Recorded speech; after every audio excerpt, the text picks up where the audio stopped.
In this episode, a week after landing on the moon, India launches a spacecraft to study the sun.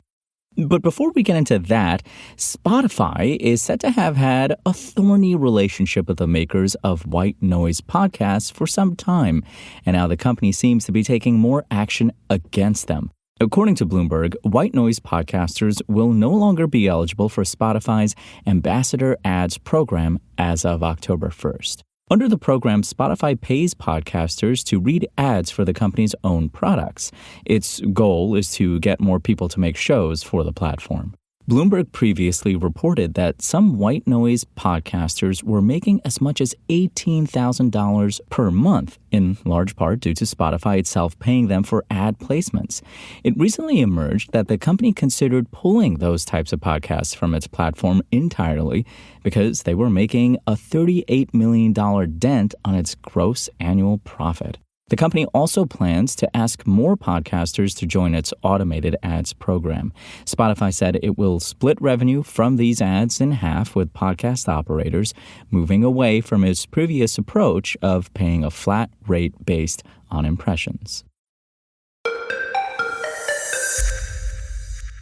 Indian Prime Minister Narendra Modi wants to recreate India's IT boom with space, a government official told Reuters. And the Indian Space Research Organization's efforts do show that the country truly is serious about wanting to be known as a major player. Just a week after Chandrayaan-3 touched down on the moon, the country's space agency has already launched a rocket carrying Aditya L1, the first Indian mission dedicated to observing the sun. Aditya L1 will travel 930,000 miles over 4 months until it reaches the L1 Lagrange point between the sun and our planet. A Lagrange point is a place of equilibrium between two massive orbiting bodies where objects tend to stay put, thereby minimizing a spacecraft's fuel consumption. The spacecraft will remain in orbit to collect data that scientists are hoping would help them figure out why the sun's corona is hotter than its surface.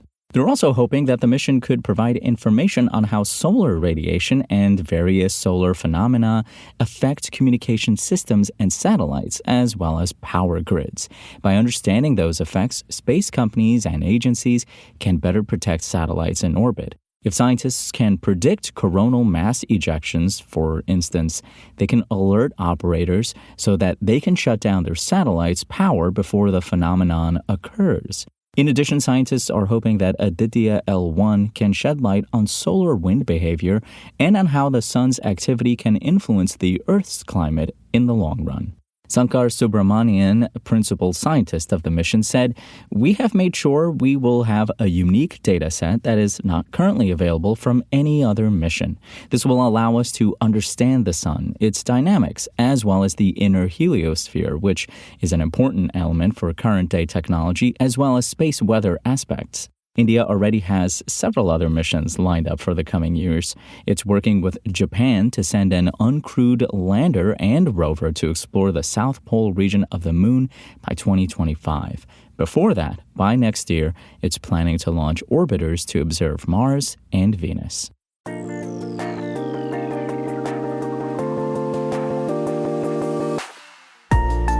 Thanks for listening to the show. Make sure to rate, review, and subscribe on Apple Podcasts.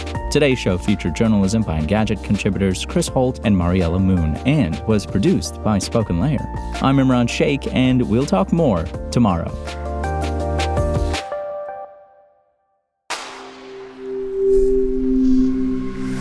Spoken Layer.